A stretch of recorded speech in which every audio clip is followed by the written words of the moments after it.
I did up the 8. Actually, last time it's 6. It's Good. Are you alright. out? Yeah. Yeah, we're trying to. Yeah, last time it was 6. I don't know. There's a beautiful holiday option. Oh, you're going to die. I know, it's just like that, like, you know when you die, like, you just Oh, like, I can still play. I can still play this one. Oh, yeah, exactly. Yeah, I think it was pretty. Oh, I'm down with the aerial play. You need me to help? Just 20 minutes gameplay, just as well. You need me to intervene? Prince Sam. Yeah, I see it. Yeah, I can. I'm gonna blow you down all and Yeah, sweet. I already forgot what I'm gonna do here. come down.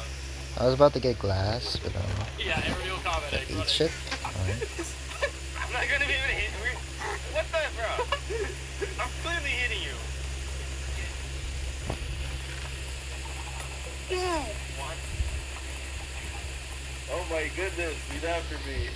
Alright, I'm just gonna blow up your town off. Oh. Wait, egg. I have an idea, I have a strat. Don't say this out loud. He's not on me. Okay, when he takes off his chest plate to a elytra, we can catch him, we can melee him, and drop him. We need... Bro. Where? Oh, yeah, okay. When we come to the ground there, I'm just gonna blow up everything. You know, this is exactly how I kill all your friends. Just both spamming from an elytra. If this is what you want, bro, you're not gonna kill me with this. Oh, I need to get out. I'll see you in a fight now?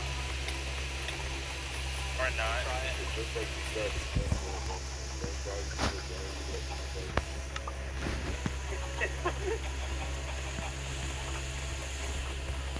Say goodbye.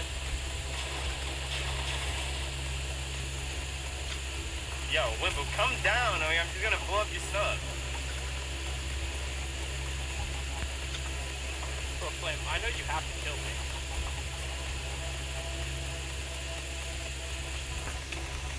Ow! That, huh?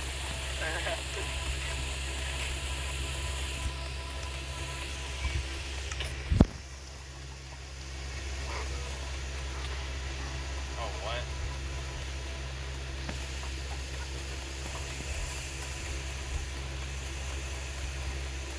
Flame, you can destroy it. I'm talking about something serious. What's wrong, Junior? Alright, look, I'm trying to tell you that, look, we met today. Like, this is our first time we met, and we don't really know each other that well. And I think it would be best, you know, if we just stayed as... Are you trying to break up with me? No, I'm not trying to break up with you. Because if you are, I'm gonna tell my daddy, and then you're gonna go to detention forever. No, I was just saying that, you know, today's the first day we met.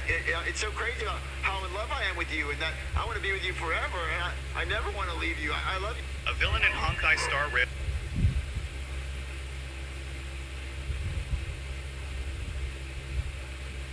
Mr. Goodman is by far the richest character in SML. With tons of cars, boats, and mansions, he is absolutely stacked with cash. But how much money does he actually have? In this video, we'll be finding out the exact amount, starting with his houses. In SML, we've seen Mr. Goodman live in two main houses. His main house, which we see in The Life of Goodman, and his current house, which we see in SML movie Scooby-Doo and Onward. And after some stalking on Zillow, which is a website where you can look at houses' value, and finding the exact addresses for these places, it seems like his first home is worth almost $12 million, and his other house is worth around $4 million. But this is just the beginning, and we're not even at 1% of his net worth yet. We all know that Marvin's house is a mortgage, which he has to pay every month to Mr. Goodman's bank. Okay, fine. I pay a mortgage to the bank, so the bank owns it. Marvin bought the house in 2016, and the SML filming house in 2016 costed around $390,000. But over the years, with housing prices booming, it costs around $718,000. But with all the renovations they did, such as the pool they built, it would most likely cost around $800,000. Now, we can add his house as one of Mr. Goodman's assets, as he owns the bank. But that's not all, because he doesn't just own Marvin's mortgage. He owns the mortgages on every house across the whole street. free, which would be a whopping $6+ million. And if you think that's crazy, you would be in for a surprise. Because as shown in SML movie Brooklyn Guy's credit card, my boy Mr. Goodman has basically monopolized the credit industry, as shown by the fact that he pays his workers literally nothing. Well, how much are you paying him an hour? A staggering, a mind-blowing 50 cents an hour. Therefore, Mr. Goodman is the only creditor in the United States, meaning he owns every single mortgage in the U.S., which would total to around $12.8 trillion, meaning that only from his real estate ventures, he has made over 40 times more than Elon Musk's net worth. But that still doesn't include all the money he's made from properties, because as shown in SML movie The Koopalings Part 2, Goodman also owns the apartment complex that all the SML characters lived in during the apartment era. I'm the owner and landlord of the apartment complex. We can assume that Mr. Goodman didn't just stop at the one apartment, though, and probably owns all the apartments in the U.S. considering as well. Mr. Goodman's net worth so far is almost 2 times the U.S. GDP. But Mr. Goodman's assets don't end with property. Another huge collection of Mr. Goodman's assets is from his vehicles. In SML movie The Life of Goodman, we get to see some of his vehicles, one of them being a whole private jet that he flies around on his own. This is my private jet. It's fast as fuck. The average cost of a private jet is around $4 million on the lower end, which is already a lot, but we know that Mr. Goodman doesn't cheap out on anything, even private jets. So we can assume he probably owns the most expensive jet, which is the Airbus A380, which is owned by a Saudi Arabian prince. And we know that Mr. Goodman has good relationships with the Prince of Saudi Arabia. Hello, my friend. It is me, Prince Abu Dhabi. So he probably has been given one of these jets, which costs a staggering $600 million. On top of his lavish planes, he's also seen driving an assortment of exotic cars. In SML movie The Life of Goodman and Jeffy's Car Wash, we see that he owns both a red and blue Lamborghini Huracan Evo. He also owns an Audi R8, as seen in SML movie Jeffy's Joyride. And when Mr. Goodman wants to look poor, he settles for a Porsche 911. Because it has poor in the name. This car costs almost $200 grand, and that's not even to mention all the cars we see his son Richard drive. In SML movie Richard's Mistake, he's seen driving a 2020 BMW R8, and in SML movie Jeffy's Fast and Furious, he's also seen driving a Porsche 911. Put it here. We will assume Put it it's here. Goodman's, so we won't count That's, that. But we all know when it comes to expensive Oh, no. stuff that Goodman has, there is always more. Because in SML movie The Life of Goodman, after he shows off his Lambo, he says this. This is my Lamborghini. You should refill this one, people, if it is already empty. You are not drinking your water, why? Cars every week. Explains Not that he now, has alright? both a blue and a red Lamborghini. And since he still owns the goodness. car, it means that he's been accumulating so much wealth just from Lamborghinis alone. The Lamborghini Huracan Evo first released in 2019, meaning that for 6 years he's been buying Lamborghinis weekly, which totals to $106,295,208 just from Lamborghinis. But neither vehicles nor his houses can compare to the wealth he's accumulated from businesses. We've already talked about how his banking company is and what led him to getting trillions from all his mortgages across the U.S. But what is the actual value of Goodman Bank and Trust? Well, since we all know Goodman's Bank is the only bank in the entire world of SML, Let me we thank can you. total up all of the worth of the banks in the U.S. And this totals up to a staggering $153 trillion with a T dollars, which at this point doesn't even surprise me anymore. Shockingly, this isn't the only business he owns. In SML movie Jeffy Gets a Job, it's revealed that Goodman is the owner of Jimmy John's. Oh god, the boss is gonna be so mad about this. What did I just hear? Which is valued at $20 billion. But that's not all. After losing all his money in SML movie The Bet, Goodman works for Bowser, who asks him to go to Walmart. After seeing that there was a puddle of water, without a wet floor sign, he knew what he was doing and was not going back. What is that? Water on the floor? No wet floor sign? I'm about to get paid. Ching-ching. Here we go. Ah! Oh, my back! Oh, my neck! This slip-up made Mr. Goodman the owner of Walmart and all of his assets, totaling $767 billion. Needless to say, I own Walmart now. In SML movie Junior's Cookie Crisp, Junior makes a jingle for Cookie Crisp, which seemed to take inspiration, shall we say, from multiple different franchises. Mr. Goodman then came to sue Cookie Crisp, explaining how he's the owner of McDonald's, Cocoa Puffs, Lucky Charms, Trix, Goldfish, Cheetos, Skittles, Huggies, State Farm, Red Bull, Kit Kat, KFC, Frosted Flakes, Arby's, Burger King, and Allstate. But finally, let's look at some things that can take away from his massive network. Starting off with debt. To afford such massive purchases like houses, cars, and businesses' starting costs, it makes sense financially to take a loan from a bank. This would mean that Mr. Goodman must have taken out loads of loans, right? Well, if you recall, Goodman's bank is the only money lender in the entire world, and you can't be in debt to yourself. And the money he owed from starting the bank was probably erased when all the banks shut down because of what he did. Another thing we could look at is the taxes Goodman would have to pay. But Goodman and tax evasion are basically like bread and butter. His main strategy is to have multiple children with his maid. And I've gotten pregnant 7 times because we don't believe in Plan B, only Plan C, because the C stands for cash. We have the kids, I claim them on my taxes. He even went to jail for a day for tax evasion. In SML movie, Goodman goes to jail. This is probably why Goodman says his net worth is significantly lower than it is. Ah, yes. $1 trillion, just like it should be. From tallying up his net worth from just his houses alone, that's way more than $1 trillion. All of this is just lying to avoid paying taxes. Therefore, he literally doesn't have anything deducted from his net worth. So this leads to the grand total. How much is Mr. Goodman really worth? Well, after tallying up everything, it gives us a mind-blowing 167 trillion, 767 billion, 389 million, 911,000, and $108. To put this into perspective, the total amount of money on Earth is only 123 trillion, meaning that Mr. Goodman is worth almost 2 planets. Listen, you pay monthly fees for a streaming app, and a music app, and a fitness app, and more money for a bunch of other apps, that really adds up. So why not get YouTube Premium for just 189 pesos? It's like having all those and the entire world of YouTube uninterrupted. Your wallet will thank you. If wallets could talk. YouTube Premium. Try 1 month free. This is every single SML video that's based off of a real life event, and today we're gonna be going over all of them, starting with SML movie Jeffy Attacks the Judge. In this one, Jeffy steals a Minecraft toy and ends up getting arrested for it. They take him to court, and bro just straight up jumps Judge Booby. Not once, not twice, but 3 whole times, and he even ends up killing him. Then, Judge Anthony has to step in, but Jeffy somehow kills him through the phone. It's a hilarious plot, but here's the thing. This whole thing was inspired by a real-life event. On January 3rd, 2024, a guy named Deborah Ridden literally jumped a judge during his sentencing for felony battery.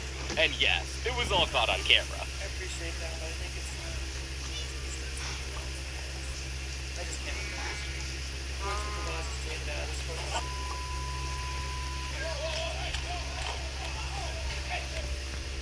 After Deborah did this, he would be sentenced to 26 to 65 years in prison, and would be charged with attempted murder along with other charges. Now, SML probably saw this funny situation and decided to make a video mocking it, which I gotta say, created a really funny video. But what about SML movie Jeffy Goes to a Diddy Party? This video centers around Diddy being sentenced for his crimes, but for some reason, the court gives him 24 What? hours to get his affairs in order.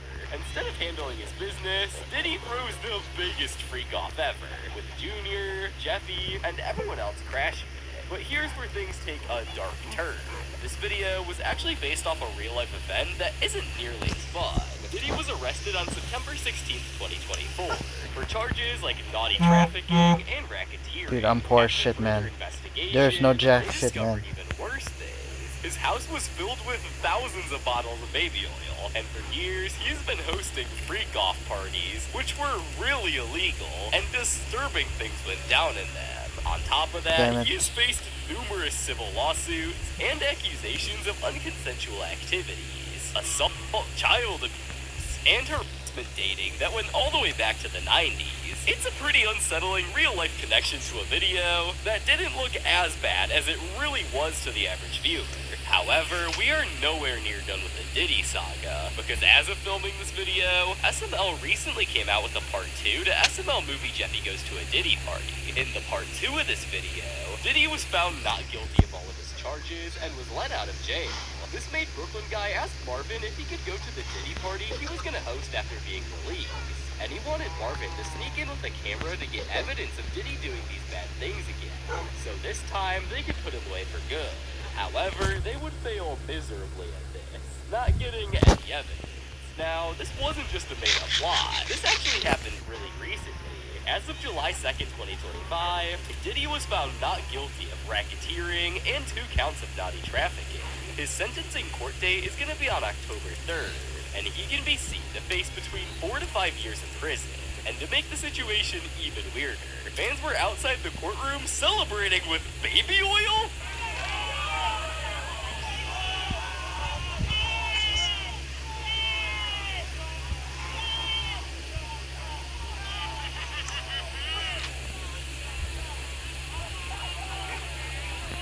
And no, for those of you wondering, Diddy did not actually get released and walk free. That part was made up by Logan, but he was found not guilty on most charges, and the whole Diddy situation is probably one of the darker ones on this list. Okay. While the Diddy situation is really You're stuck here, I don't something, like. this next real-life event is based on something that happened to Logan. In SML movie Attack of the Flies, Jeffy finds 2 flies mating on his bed. Yeah, definitely a weirder start to the video. Then, a swarm of flies started invading the house, and this would cause Marvin to call Jackie Chu for help, where Jackie Chu didn't want to help at first, until a fly started insulting his grandfather.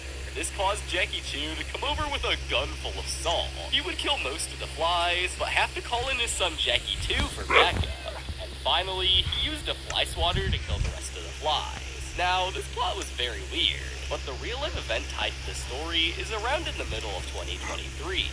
Where the SML filming house was actually infested with termites.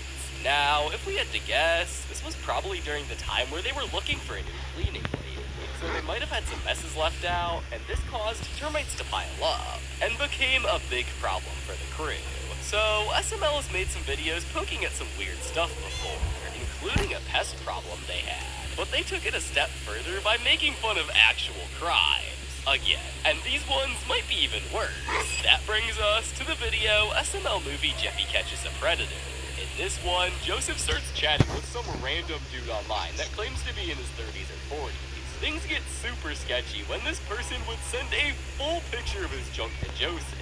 And to the surprise of no one, it turns out that this person is none other than EDP445. He would end up getting arrested in this video, and from there, the rest of this episode turns into Jeffy trying to catch other online predators. But every time, he fails in classic Jeffy fashion. This whole video is clearly based off the real-life EDP445 cupcake incident from 2021. Basically, EDP had been messaging someone he thought was a 30-year-old girl for months.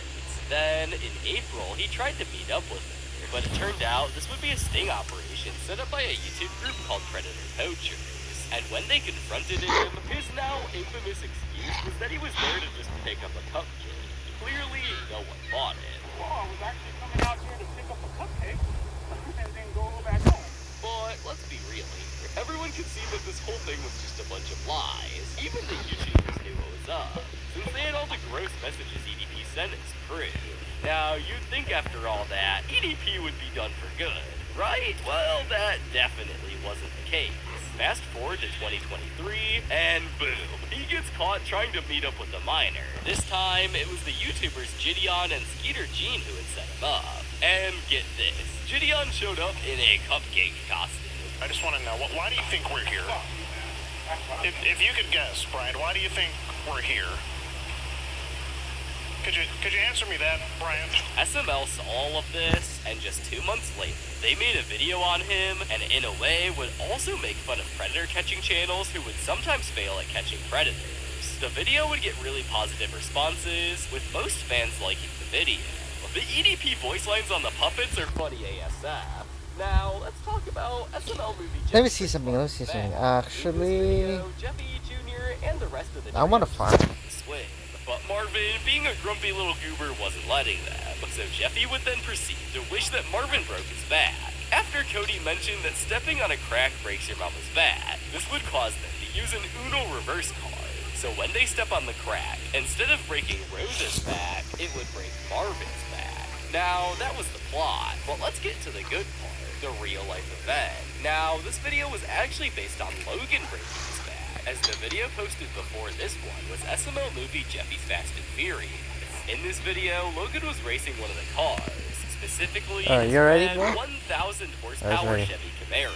And the reason Logan would crash is because the tread on his tires burned off. So when he raced at the end of the drag strip, he wouldn't be able to brake, and his car would land in a ditch really hard. In this video, they didn't exactly reenact what happened, but would still make Marvin break his back to basically represent Logan's situation and shed some light on it. And when it comes to the fans, many of them quickly caught on to what the video was really about. I wonder what inspired this video. The fact that Logan dedicated this to himself is wild, but what about Logan completely mocking obsessive fans? That brings us to SML movie Jeffy and Junior's gold play button. In this video, Junior was making toy review videos to try to get a gold play button. Jeffy saw this and decided to join in to try to help. They tried to prank Chef Pee-Pee, but failed, and realized how hard it would be to truly get a gold play button. So they thought of no better idea than to try and steal Logan's golden play button. For the rest of the video, they would act like obsessive fans and attempt to steal their play button. But throughout the video, they failed miserably. And then at the end, they just straight up stole Logan's Lamborghini. Now, the real life event related to this video is basically Logan making fun of fans that show up to his house at night. And also the obsessive fans who would behave a similar way that Jeffy did in this video. Hello? Are you Super Mario Logan? Yeah. The creator of Jeffy? Yeah. Where's the Jeffy puppet? Lance has it. Can I hold it? Well, Lance isn't here right now. Well, I saw his truck out front. Okay, well, he's upstairs, but we're not using Jeffy today. Okay, where's Junior? I mean, I'm using him for a scene. We're trying Can I hold Junior? well, we're trying to get a scene right now. Well, I can be in the scene. I'm the best at the scenes. I'll get it one take. Well, I mean, It'll be a one take Timmy. okay, well, we're trying to get... Can I get a house tour?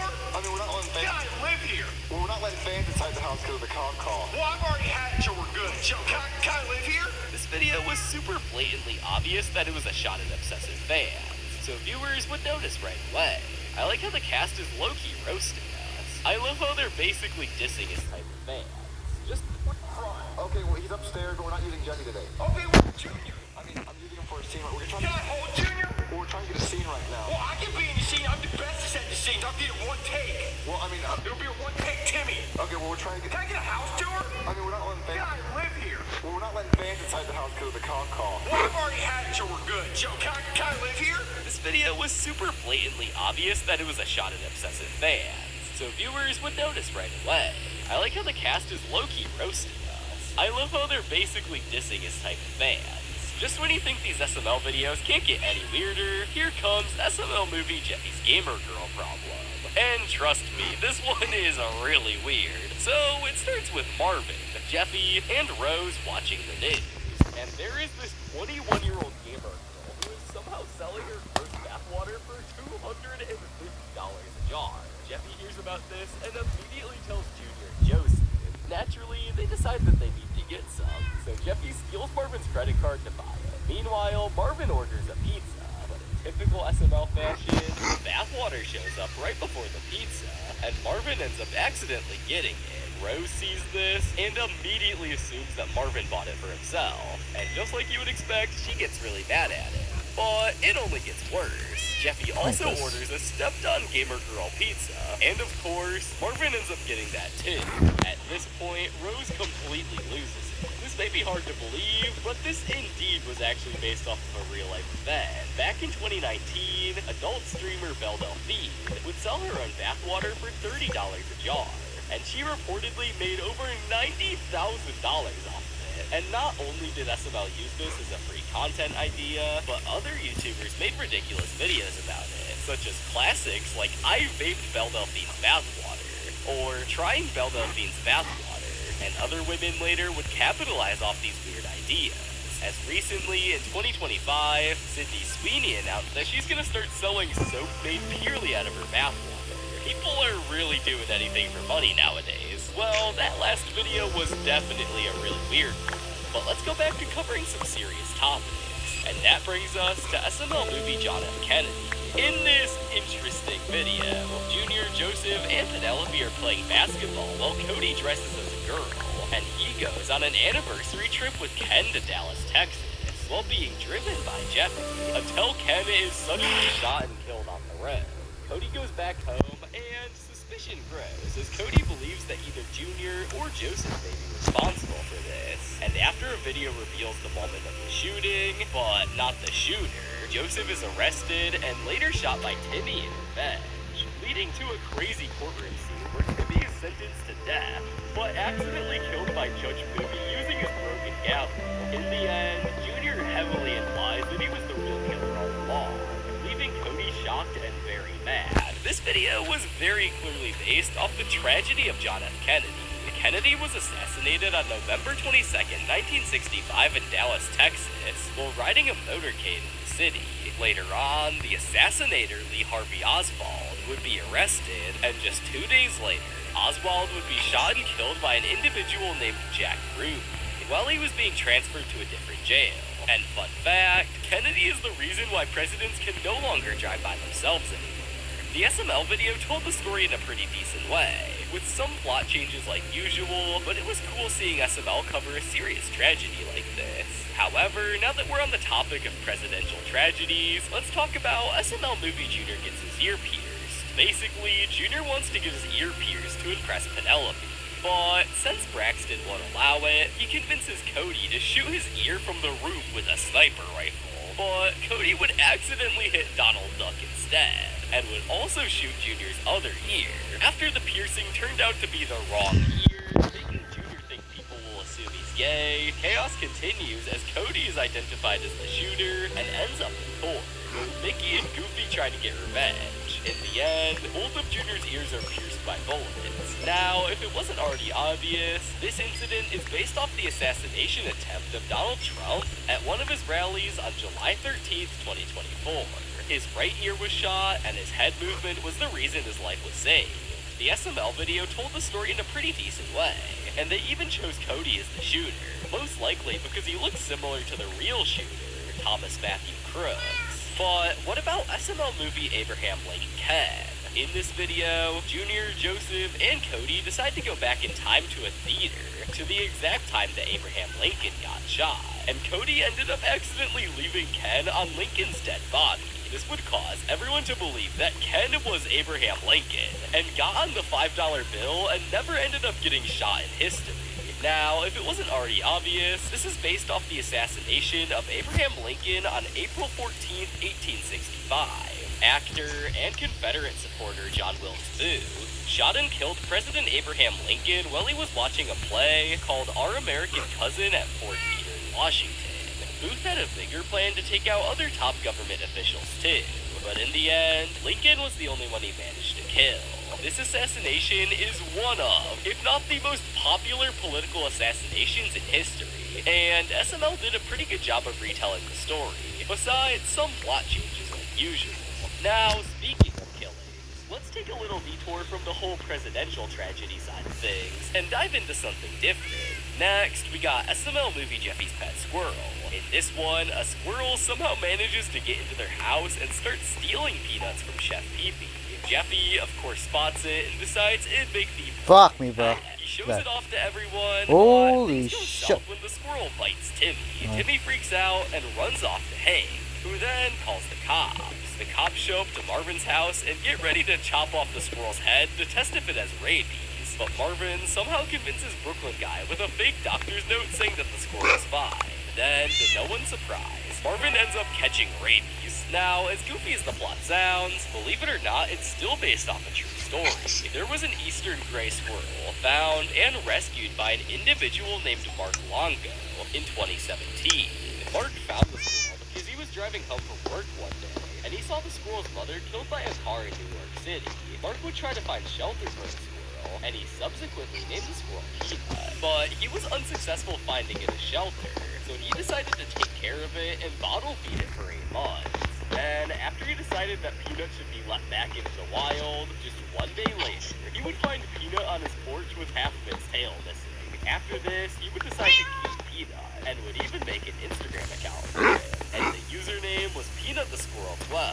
But the story that this video was based on is that on October 30th, 2024, Peanut was taken by the New York authorities as they had suspicion that it had raped. They would kill Peanut the same day, and many people to this day want justice for Peanut.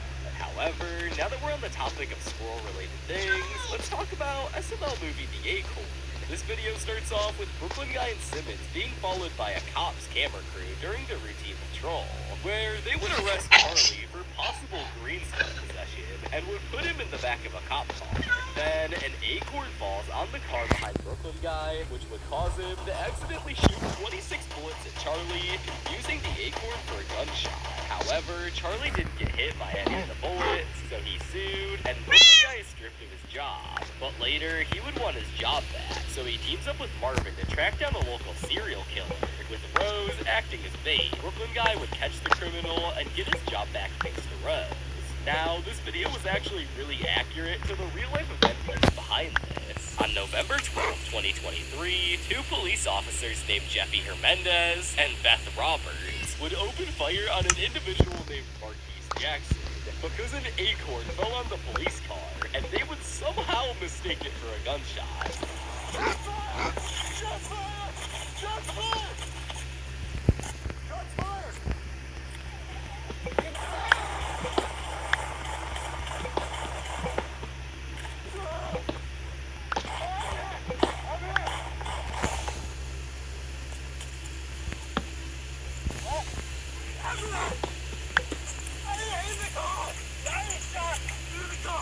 Jackson would have literally zero injuries and would put a lawsuit on the Oklahoma County Sheriff's Office in the middle of 2024. So the police were already getting backlash over Jackson's situation, but Wendy's wasn't exactly off the hook either, especially after the whole mess You with bark the at me, Krabby bro. Patty meal. This brings us to SNL movie The Krabby Patty meal. In this video, Junior and his friends are super excited when they see that Wendy's is offering the meal, and the promotion promised this awesome custom box to go with it. But when Chef Pee brings it back for them, it's just a regular bag, no special packaging in sight. Naturally, they decide to sue Wendy's, and the fast food chain assures them that the custom boxes will be available everywhere from now on. Now, the real-life event that this is tied to is more simple than you think. The video was simply making fun of how bad the movie was, and how much hate was getting behind it. Many people hated it and thought they could do a better job. I honestly agree with you, Logan. The Wendy's Krabby Patty meal sucked, and I do think that McDonald's would do such a better job at doing the Krabby Patty. And the Plankton toy idea was pretty good as well. I agree. Looking back, the way Wendy's advertised the Krabby Patty collab and sold it as a complete rip-off, it could have done better if McDonald's sold the SpongeBob Krabby Patty. From the packaging to the quality of the food, maybe in the future, we'll see if they'll do it again with another fast food chain. But definitely not Wendy's, like they already did. They were not even meant to be prepared for the and even Logan posted a whole reel about it on the Chili Tip. And let's just say, he had some words for the meal. You're telling me that finally, SpongeBob allowed the restaurant to we can sell the Krabby Patty. You can advertise the fuck out of it. You can make really. And when you're like, oh, I know exactly how we're gonna do it. We're gonna just sell it a regular fucking brown bag and say it's a Krabby Patty and pick that shit up because look, I ate it. I wouldn't. Yeah, the meal definitely wasn't done correctly by Wendy's, but cruises make mistakes too. Just like the poop cruise. No, I'm not even kidding. The poop cruise. And SNL movie The Poop Cruise represents the story in a good and a fun way. In this video, Junior, Joseph, and Cody watch a wild documentary about the infamous poop cruise from 2013, where the engine failure caused a massive toilet disaster. The captain told passengers to start pooping in the sinks and showers. Obviously, that didn't go well, and many people ended up getting stuck in the poop and tragically died. After watching this mess, Junior and his friends get the very dumb idea to create their own poop cruise in the pool, which somehow ends up making them $2,000. Now, the real-life event of this did happen. However, it went over. Let's not go down there. Actually, I already have a cave. So on February 10th, 2015, I already have a motherfucking cave in my hometown. Luckily, the fire was quick to put out and no one got hurt, but it caused a major issue. There was no power, and as a result, raw sewage started backing up into the passenger decks, turning everything into a huge health code nightmare. The media had a field day with it, and ended up calling it the poop cruise. In the real version of the story, no one would actually die from the incident, but it turned the fun cruise trip into a living nightmare. But what about SML movie The Spy Balloon? It starts off with Jeffy, Jr., and Cody just messing around when they accidentally shoot down a Chinese spy balloon with a toy rocket. Somehow, they end up getting award medals of honor for it, but here's where it gets crazy. They're made part of the missile defense team, and the chief, who is clearly not the brightest, decides to turn off all the satellites and detection systems and talk trash to China on international news. Why? Because he thinks Junior, Jeffy, and Cody are, like, superhuman or something? Naturally, things go south. China launches a nuke, and it ends up hitting San Francisco. In the end, the boys lose their medals. Now, this video was actually based off a true story, and basically, from January 28th to February 4th, 2023, a Chinese high-altitude balloon flew across North America, drifting over Alaska, Western Canada, and much of the U.S. mainland. On February 4th, the U.S. Air Force shot down the balloon off the coast of South Carolina in U.S. territorial waters. The wreckage was recovered and sent to the FBI lab for further analysis. By June, preliminary findings revealed that the balloon had intelligence gathering equipment on board, but it didn't seem to have transmitted any data back to China. President Joe Biden later described the spy balloon's gear as being roughly the size of 2 railroad cars, though he downplayed it as not a major breach. He also suggested that China's leadership might not have been fully aware of the balloon's mission. Now, obviously, it wasn't shot down with a toy rocket, but like in usual SML fashion, they added their own touch to make it goofy and interesting. SML is the only channel that can make a video about something real and make it sound fake. The fact that they recreated a real situation that's happening right now. Now, if you think that video based off a real life event is goofy, this one might be goofier. In SML movie The President's Book, it starts with Junior, Joseph, and Cody getting caught up in a wild conspiracy with Dr. Finkelstein about 9/11 being planned for years before it happened.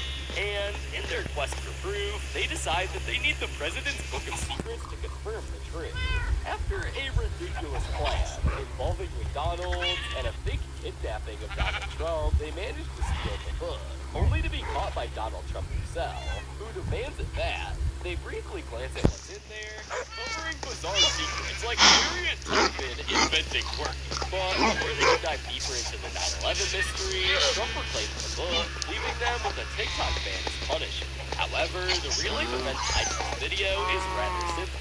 It's based off of how people have always wondered and have made theories about what continents the President's Book of Secrets really has. Obama even talked about this in an interview on August 29th, 2009. He said, "I'd tell you, but I'd have to kill you." To this day, no one ever knows what the continents of this book is, and we probably never will. However, the story tied to SML movie Goodman Sues Starbucks isn't much of a secret. In this video, Marvin, Rose, and Jeffy get into a chaotic situation where Jeffy insists on having Scooby-Doo snacks, which Marvin refuses to provide, leading to a messy scene with jelly beans on the couch. The situation escalates after Marvin watches the news about a man winning $50 million for spilling hot coffee on himself, prompting Goodman to pour a Starbucks drink on himself in an attempt to get the same payout. The legal antics continue as Goodman sues Starbucks, eventually winning the case. Marvin, inspired by the lawsuit, decides to try and replicate the stunt, only to end up with room temperature coffee and no payout. While Starbucks decides to only sell room temperature coffee to avoid further lawsuits. Now, when it comes to the true story, it wasn't much different. Back in 2020, a delivery driver named Michael Garcia was just picking up drinks in a drive-thru in Los Angeles when disaster struck. As he was getting drinks, one of them spilled on his lap, causing some pretty severe burns and nerve damage. And it ended up leaving my boy with a disfigurement down there. It was seriously painful and pretty much a life-altering incident, and he ended up suing Starbucks, and just recently, in March 2025, he got paid out $50 million by Starbucks. Now, another situation that may be just as controversial is the one shown in SML movie The Volleyball Game. It started off by Junior and Joseph hanging out on the red couch playing a game of Scene, where Penelope gets upset about not making the girls' volleyball team, sparking an argument with Junior over women's competition history. To prove a point, Junior gathers Joseph, Cody, and Jeffy to play against the volleyball team in the tournament, with Brooklyn Guy as the coach. After some intense gameplay, Alright. by default, and it's revealed that one of the girls is actually a guy, causing the girls' team to be disqualified, leaving Junior to brag until Penelope points out that he did not score them. This video is referring to the controversy regarding transgender athletes.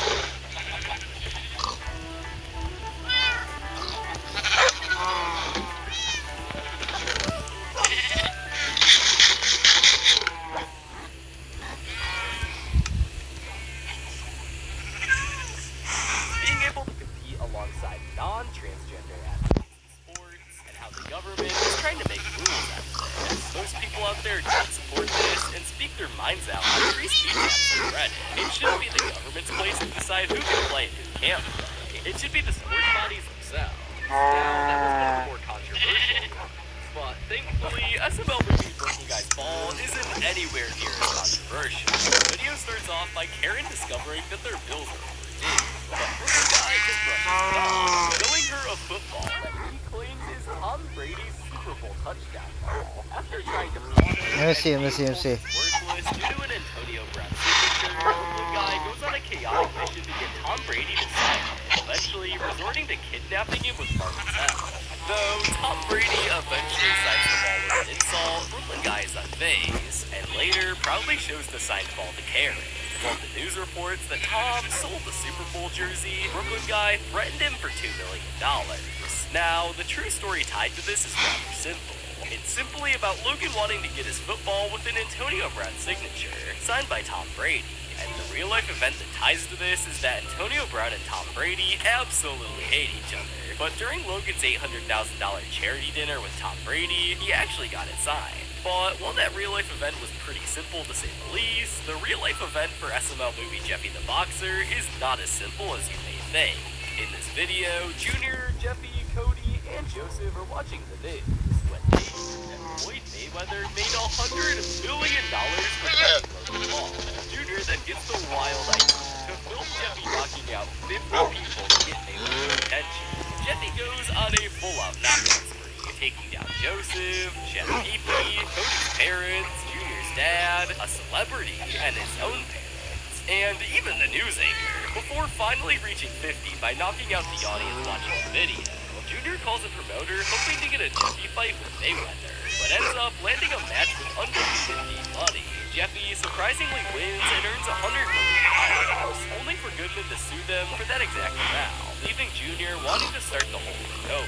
Now, if it wasn't already clear, this video is based off all the fights that were happening back in 2021 with Jake Paul, specifically Jake Paul versus Floyd Mayweather. So back on December 6th, 2020, Logan Paul Let me see here. face off in an exhibition match. Okay. February 20th, 2020. Alright, It okay. ended up getting pushed back and actually happened on June 6, 2021 at the Hard Rock Stadium down in Miami Gardens. Now, when the fight ended, no official winner was actually announced. Mayweather has a tough words to say about Jake Paul. Mayweather said he was better than I thought he was. He was a tough, rough competitor. Then, for the rest of 2021, Jake would have 3 other fights, 2 with Tyron Woodley and 1 with Ben Askren. Jake would win all of them. That was a pretty crazy fight history coming from Jake. But why don't we take a trip down memory lane and go back to 2018 and talk about SML movie Junior's bad news. The video kicks off with Junior playing his Megazone toy in the kitchen. But when he leaves to use the bathroom, he has Chef Pee-Pee to watch it. Only for my boy Chef Pee-Pee to immediately break it. Junior comes back, finds his toy destroyed, throws a tantrum, and then demands a replacement, leading Chef Pee-Pee to take him to Toys R Us, only for them to discover it's permanently closed, leaving Junior devastated. This would cause Junior to try to protest, and even make a song about saving Toys R Us. Why? I missed your toys. It always felt like it. Man. I wish I could play with all the toys in the store. Every single toy.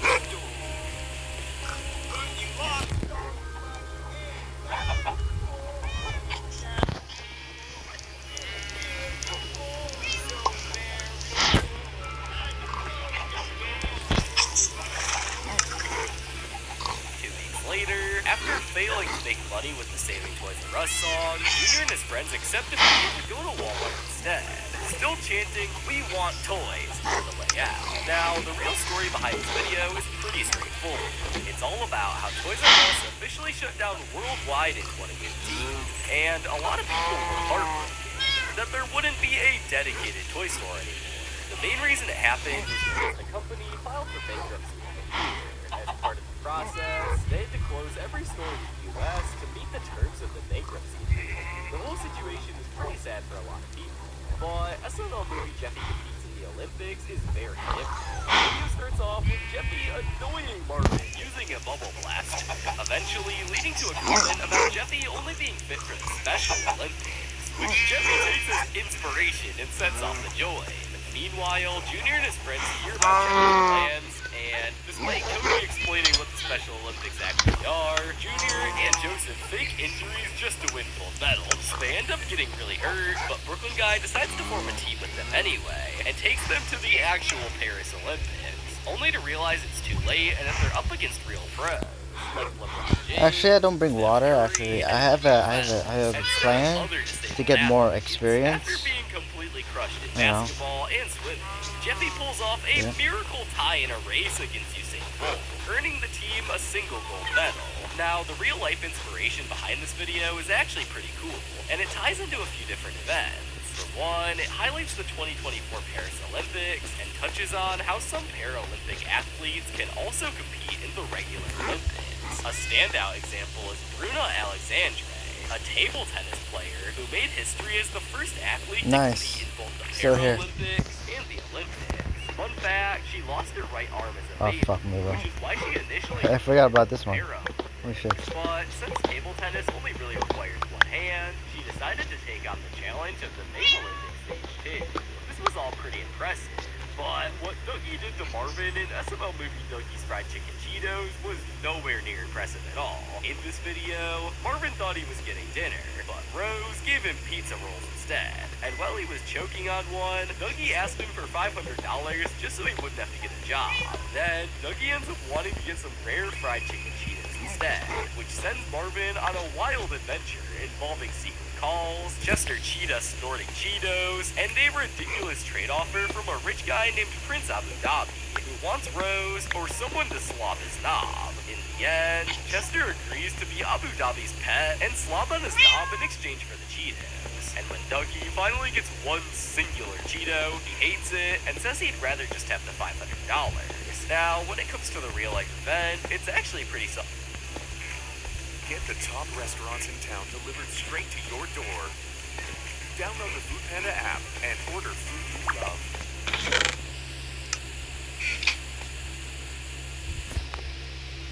When it comes to the real-life event, it's actually pretty self-explanatory. Basically, these fried chicken Cheetos are very rare, and are only really available in the Middle East. And they actually end up not even liking the taste of fried chicken, according to Lance. It doesn't really have, it's like not fried chicken. It's very European. It's freaking weird. What it tastes like. I don't know. I think because I smell the coffee, I taste the coffee. Many people definitely didn't expect that outcome when it came to the fried chicken Cheetos. However, people probably did expect the outcome for SML Movie The Ring game. In this video, Tom Brady was jealous that the Buccaneers are thriving without him, so he asks Marvin to sabotage their playoff game against the Lions. Marvin calls on Brooklyn Guy for help, and Brooklyn Guy sneaks into the Buccaneers' locker room and pulls off a series of wild stunts, like buttering Mike Evans' gloves, putting lice in Baker Mayfield's helmet, and even drugging their Gatorade, while secretly juicing up a Lions player's jersey for good measure. The plan works and the Bucs lose. But when Marvin and Brooklyn Guy try to cash in on their $1 million bet, they realize that the casino never confirmed the deal, leaving them with nothing. Now, the true story for this video is really simple. Basically, the Buccaneers actually did lose against the Lions 31-23, and this would cause the Lions to move on to the NFC Championship game against the San Francisco 49ers. However, an alternative ending was filmed for this if the results were the other way around, and it was posted to Lance's channel. Wow, the Lions actually lost. Everything we did backfired. No nobody wanted to tackle Mike Evans because he smelled like shit, and Bakey McFunballs already had lice. And that was the Lions Gatorade I put Miralax and piss in. Donovan Peoples-Jones didn't even play. He was just raged up on steroids on the sideline. And the Lion did attack the Lions players. He couldn't even tell the difference. I can't believe you guys fucked this up. I lost so much money because of you guys. And now, I'm not even gonna put your balls in a blender. I'm just gonna chomp on them with my molars like I'm eating a pistachio. Well, you guys really fucked this up for me. I was having a good time kissing my son, but now the Buccaneers are going to the NFC Championship and I look like a pussy. I'm sorry, Tom Brady. This is the worst day ever. Tom Brady hates us and our balls are gonna get chomped on. Now, the real-life event for this video may not have been the most interesting, but the real-life event in SML movie Brooklyn Guy's ear problem is far more interesting. The video kicks off with Brooklyn Guy getting super hyped after winning an online auction for Evander Holyfield's bitten-off ear, but the package gets destroyed in a UPS plane crash, along with hundreds of others, when it crashes into a children's hospital. And my boy Brooklyn Guy cares more about the missing ear than the tragedy itself.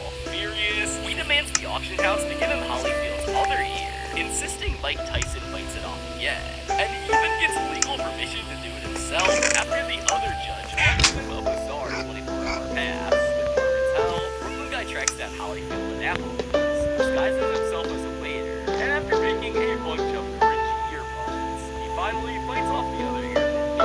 He returns triumphant, but still disappointed, since it's not the iconic ear that Tyson cut off, and breaks down when he realizes that he doesn't have a certificate to legit. Now, if the story wasn't clear enough already, this video was based off how Mike Tyson bit off Evander Holyfield's ear on June 28th, 1997, in the WBA Heavyweight Championship rematch, and all of this was caught on national television.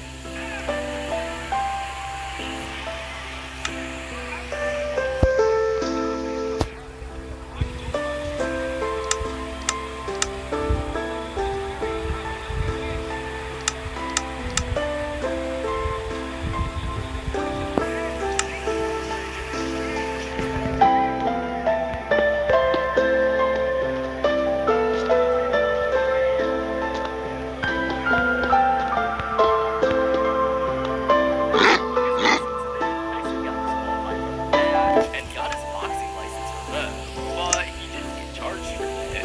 However, now that we're on the topic of athletes doing dumb things, that brings us to SML movie Brooklyn Guy Tries to Help. So it all kicks off with Brooklyn Guy being super depressed because the Miami Heat are losing, and their star player, Jimmy Butler, is out with an injury, and worse, he's more into coffee than basketball. Karen suggests fixing Jimmy's leg, which leads Brooklyn Guy to a wild attempt at getting Jimmy off his coffee addiction by dragging him into an Addictions Anonymous, where they meet characters like Ronald McDonald, Chester Cheetah, with all of their bizarre issues, despite the rehab attempts and even a training partner. Jimmy just can't move on, and he even gets paid.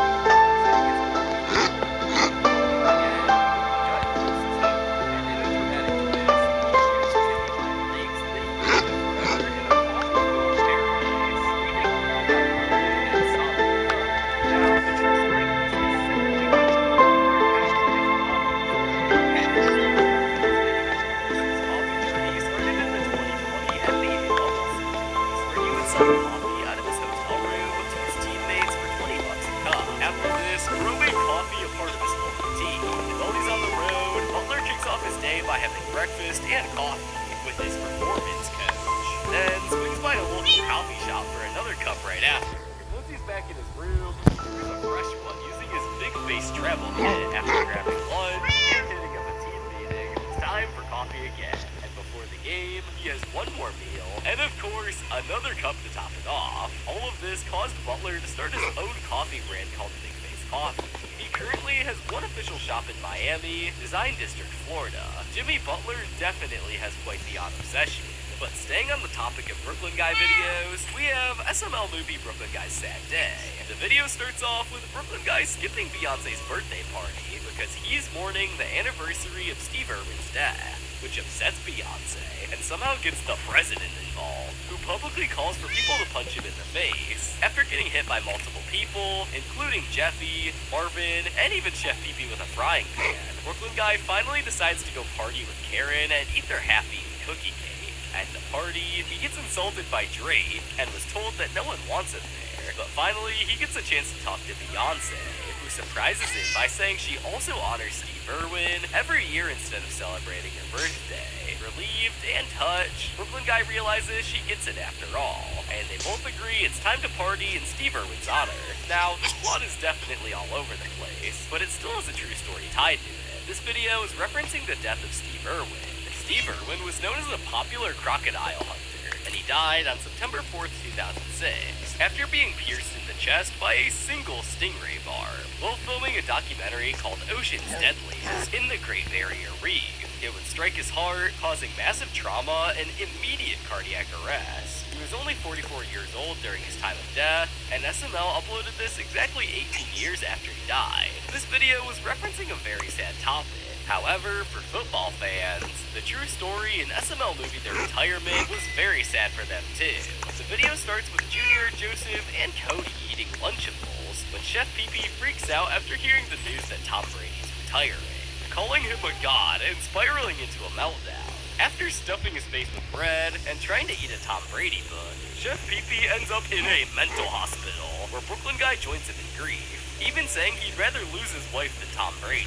Junior tries everything to stop Tom Brady from retiring, including offering him $7.75, but nothing works, and they give up. Suddenly, Brooklyn Guy rushes them off to the hospital, saying Chef Pee-Pee is in a coma from the heartbreak, and the episode ends with Chef Pee-Pee somehow involved in a weird kissing threesome. Now, if it wasn't already clear, the real-life event for this video is related to Tom Brady retiring.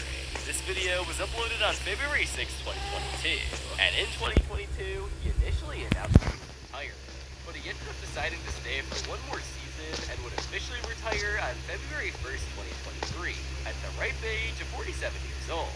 This decision was reportedly behind a divorce from his now ex-wife, Gisele Bündchen, and best believe, many fans were shocked and sad about this. It's sad that Brady is retiring. Hats off for him and his football team. Can't believe Tom Brady is retired. Now, speaking of retired people, let's talk about SML movie Junior the Boxer. This video kicks off with Cody bragging over a board game called There we go. Couch, but then Junior and his friends get quickly distracted by a wild TV commercial, offering people a chance to win $100 million or lose it to charity by boxing none other than Mike Tyson. Junior decides to enter the raffle, and of course, his name gets picked, which leads to his friends warning him that he'll literally die if he goes through with it. Despite training in a short montage, Junior steps into the ring with Mike Tyson and gets knocked out cold twice, nearly losing his ear in the process. While Brooklyn Guy barely manages to drag him back home in one piece, in the end, Junior doesn't win any money. Now, when we bring up Mike Tyson boxing in the year of 2024, it's pretty obvious what the real event of this video is tied to. It's referencing the very bizarre and unfair Mike Tyson versus Jake Paul fight. It all started with Jake Paul calling out Mike Tyson for a fight on July 21st, 2024. Mike Tyson, your next big boy signed the contract, November 15th on Netflix. I'm excited for that one. I'm gonna go home and prepare for that. Then everyone would patiently wait until November 15th. Yeah, fuck my life. Fight would finally occur, and Yeah, everyone knows it's what the funny outcome now. of this fight was. Holy Mike shit, I Tyson just would skipped from there. unfortunately lose, and Jake Paul won. But let's be honest, that fight was Oh, nowhere fuck. near fair. Alright, well, there we have it. Those were all the SML videos that were based on real life events that I could find. Look at this. A mob spawner Next here. video on screen. Damn. It's not like better. Holy shit, I got mob Watch spawner the now. video about me yapping about SML for like 4 minutes. With the YouTube Music app, you can play WRDR's custom radio station, which means Ouch. now I you know, are bro. basically a tiny little DJ. Get YouTube Music Premium. Try 1 month Okay, free. what about this one? Hell yeah. Can't do that no more. Stale, predictable, unoriginal. Those are just some of the ways that these 9 specific SML characters have fallen off over time. And today, we're gonna talk about all of them. Starting with Brooklyn Guy. He went We got from mob being spawner. fan to literal Yes, Brooklyn dude. Guy used to be one of the most beloved SML characters of all time. But in June of 2022, when Logan started giving him more of the spotlight in videos, something changed. But was it really just the spotlight that made Brooklyn Guy feel stale? Or was it something deeper? Let's take a step back. A couple of years ago, Brooklyn Guy used to be used as more of a side character, appearing in only 40 videos in 2017, compared to the over 123 appearances that he racked up in 2024. That's nearly 3 times as many. Back then, every Brooklyn guy scene felt like a treat, whether it was his relatability as a stressed out guy juggling 50 jobs, or his snarky back and forth with other characters. Brooklyn guy quickly cemented himself as a fan favorite, but fast forward to today, and it feels like Brooklyn guy is become a default character for any role that needs filling, whether it makes sense or not. Need a doctor? Brooklyn guy. Need a police officer? Brooklyn guy. The Tooth Fairy? I'm sure he's done it. That overexposure, combined with his same repetitive jokes, have really dulled the charm of his character. But what really caused the downfall of Brooklyn guy? Well, it all started, funnily enough, when Logan realized that people were starting to get sick of Jeffy, but they loved Brooklyn guy. So Logan decided a good idea would be upgrading Brooklyn guy from a side character to a main character. But little did he know, this would be a crucial mistake. And one of the biggest outcomes of this mistake were the Nintendo animations, which are used in SNL videos mainly when Brooklyn guy tells a story about his life. But it started to get weird when they would just seemingly use a Nintendo animation just to pad out the runtime of a video. These animations started to become so repetitive and predictable that they even break the fourth wall and joke about it in videos now. Hey, this is my favorite day. I love pitching people for not wearing a certain color. Well, I think I got addicted to it. But the biggest problem with Brooklyn guy nowadays is literally every time he is used nowadays, it's just because they can't think of more actual content to put in the video. And this really shows how formulaic the typical SML video is. It always starts with Jeffy, Marvin, and Rose on the couch. Jeffy causes some problem, and then they can't think of other ways to make the video longer. So they throw in Brooklyn guy. And then he starts yapping, which leads to videos like SML movie Jeffy's Scream, which I'll save your eyes from because it's so bad. Over time, Brooklyn guy's personality started to shift, as he went from the only straight man character to a lazy, pathetic child who tries to skip all of his responsibilities. Nowadays, Brooklyn guy just wants to get drunk, watch the heat all day, and go to the strip club, which ruined a lot of the relatability people had with his character. That, paired along with the change from the original movement and the loss of his Brooklyn accent, Brooklyn guy is a character that has fallen off over the years. But if we're talking about a character losing everything that once made them great, Dougie would be the perfect example of that. Your boy Dougie, formerly known as Black Yoshi, was once one of the funniest and most unique characters in SML. After his introduction in 2008, it didn't take long until he became a fan favorite, and it's really not hard to see why. My boy, Maplehaven Lincoln Navigator, in the 1800s, signed the anti-my pronunciation, so that means I listen to you. The Emancipation Proclamation? But back then, Black Yoshi's character worked because of his exaggerated but consistent traits. He was selfish and lazy, but it was balanced out with a sense of charm and humor. Episodes like Black Yoshi's Kids and Black Yoshi's Kool-Aid Problem are prime examples of peak Black Yoshi, but that didn't last for long. From 2018 to 2020, he started gradually being used less and less in videos. Times were moving fast, and he just wasn't a main character anymore, as other characters like Jeffy took more of the spotlight. But this all changed when SML received the notorious cease and desist letter from Nintendo, not allowing them to use their copyrighted characters, causing Black Yoshi to not appear in SML videos anymore. When SML first got sued, they changed all of their main characters to puppets, but Logan didn't know how to design Black Yoshi, so he just stopped using it. This all changed though on August 27th, 2022, when Black Yoshi was reintroduced as Yo Boy Dougie, and fans loved it. This was honestly a genius idea on how to get Black Yoshi into the show without having him be a Yoshi. Having him as a dinosaur feels authentic as hell, and I give major props to SML for coming up with that idea. But after the hype died down for Dougie's grand return, people started letting their nostalgia take over. I miss when Black Yoshi said folk, had a gun, and was more assertive. The new one is way too dependent on Marvel. How to make a modern Black Yoshi video. Step 1. Black Yoshi asks Mario for money. Step 2. Black Yoshi does something illegal. People weren't really satisfied with this new version of Black Yoshi, removing his gangster attitude and racial tendencies really started to weaken his character. He was essentially just a watered-down version of Black Yoshi. He started whining a lot more and seems like more of a sensitive character now. But another character who had his personality stripped away from him over time was Jeffy. When he was first introduced in 2016, he instantly became one of the most polarizing characters in SML history, with him being an instant hit with younger audiences. But on the other hand, the older fans despised him for taking screen time away from their favorite characters. Initially, Jeffy's character worked because he was a wild card. His unpredictable behavior and the way he drives Mario crazy created a unique dynamic. 8 minus 4 is 4. No, it's not. This helmet, this pencil, and this diaper. I want to know where that 4 went to come back that fast to be making another 8. However, in 2017, SML made a mistake by posting a video called Jeffy's Tantrum. And in this video, Logan took Jeffy way too far. From 2016 to 2017, his character started shifting from a mentally handicapped kid to someone who just whined and screamed to get his way. And after Jeffy couldn't get his $2.99 game from the App Store, he threw a fit and broke Mario's couch and TV. And after Mario punishes him, he becomes a changed man. And then, yeah, I can't really say what happened, but after this, a fan allegedly tried to do the same thing. We aren't sure if this is true or not, if the fan actually tried this, but the parents should have definitely held him more accountable. Fun fact, this video is what got SML on the news.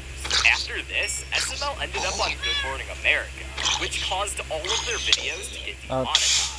A few years later, Jeffy ultimately caught the eyes of Nintendo, and after viewing the channel, they ended up saying enough is enough. By the way, they didn't actually say that, it's just foreshadowing for the cease and desist they got, but the lawsuit didn't really affect Jeffy's character. So, what caused his character to fall off? Well, I couldn't really find an exact reason. It just seems that over time, SML got bored and wanted to give the spotlight to other characters like Brooklyn Guy and Marvel. Now, Jeffy is barely used as the main character anymore. Sure, he's still in titles and thumbnails, but in most modern SML videos, he's just a background character that sits and watches Brooklyn Guy while he goes on his infamous yapping segments. The best example of this is Jeffy's stream. Fixing Jeffy's character is really easy though. All they really need to do is actually just have him be the main character in videos again. Jeffy's character may be easy to fix, but on the other hand, Junior's is unfixable. Introduced in 2011, Junior quickly became a mainstay on the channel because he resonated with younger fans. Junior was the perfect way to cause problems in other characters' lives, which inherently made the show more interesting. However, when Junior turned into a puppet, his personality became increasingly boring. Episodes started to focus more on his intelligence rather than his adventurous spirit. The humor that once came from his interactions with other characters began to feel mean-spirited and repetitive. Constantly joking about Cody's mom being fat and Joseph's mom being dead. I miss the plushies. Having Nintendo characters and incorporating parts of the games in some videos was a real treat. While Junior still has some moments of charm, his characters lost so much of what made him special. Fans born from 2004 to 2008 likely saw their first SML video as a Junior video, and started watching for Junior and his personality. But as of recording this in 2025, Junior is now 16 years old. He's almost a full-grown adult, and that's the reason Junior's character doesn't feel the same as it once did. As Junior's grown up, we have grown up alongside him. So is it really Junior that changed, or is it you? Well, most likely it's a combination of both, as Logan has started doing things with Junior that most teenagers do, like getting a girlfriend and getting their first job. Despite what people say, Bowser Jr. videos will always be nostalgic to me. Junior might be seen differently because of nostalgia, but someone whose character has actually changed for the worse over time is Cody. Cody was introduced in 2013 as one of Bowser Jr.'s best friends. He was always the weird kid in the group who liked men and hard math problems. It's a medical disorder. Cody quickly became a fan favorite due to his unique personality and his role as the smart kid, leading to some of the most memorable moments in SML history. Early on, Cody's character was defined by his nerdy traits, his obsession with Ken, and his interactions with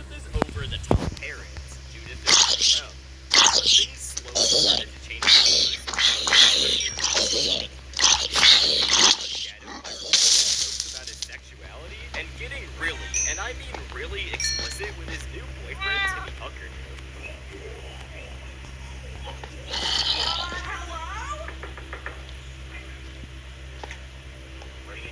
I need hungry hippos. He's busy. While these jokes were funny at first, they started to dominate his character, leading to him being more lustful in videos. Another issue. Cody's dynamic with Junior and Joseph has shifted. Earlier episodes showed a genuine friendship between the kids. Even though Cody was the one they always picked on, they still genuinely cared for him. However, as they grew older, he grew older too, and naturally their friendship has started to weaken. Also, another thing that really bothers me about Cody is all the sponsors he constantly promotes in videos. I swear, whenever it switches scenes now, I always get scared that Cody's gonna jump scare me and start talking about Dragon City. And I get it, SML's gotta get that bag, but seriously, is it that hard to think of a better way to integrate a brand deal? This video is sponsored by... If you're a brand, please sponsor me. I gotta pay my editor, feed my kids. Anyways, moving on to our next character that has gotten worse over time, Joseph. One of Joseph's defining traits in the early days was his tragic backstory. Joseph was portrayed as a poor character with What these spawns is 10 minutes? I don't know. his hardships, though. His Okay, it's not even spawning. I don't know why. However, over time, his personality started to change, and he slowly became more mean-spirited. Many of the jokes about his poverty now are really over-exaggerated and random, and now his only videos is just right in the manner made by Junior. Never seen one video that's a pinnacle of Joseph's decline is SNL movie Joseph the Millionaire, but this was so hated that we'll get deep enough to be canon. And in that video, it was revealed that Joseph's actually rich, and it showed him truly being he actually has characters. But one of the biggest problems is he started to get used to awkward videos. You see, Lavelle is the voice actor of Joseph, but he also plays a lot of other characters too. So whenever they need a scene of Junior Cody and Chef Pee-Pee, Joseph is forced to leave so they can continue with Chef Pee-Pee, Tyrone, and many of the other side characters he plays. Another reason for him possibly appearing less in videos is Oh yeah, when the zombie's dead, actually. so that might be a reason he shows up to use villains. The reason why Joseph doesn't seem to have a quote role in the friend group is because they always make him leave at the beginning of the video. And after they had to switch to the human puppets, Joseph eventually ran into a problem over time where he kind of just became a black stereotype. But another character who ran into the same problem was Chef Pee-Pee. Chef Pee-Pee was initially beloved by fans because of his relatable reactions to the ridiculous requests of his boss Bowser. If Chef Pee-Pee was in a video, you knew it would be a good one. Similar to Joseph, his character also started with a personality completely different from what it is today. And Chef Pee-Pee's character is probably the one that has had the most changes in SML history. He started off as a really stupid chef that would just talk about cooking soup.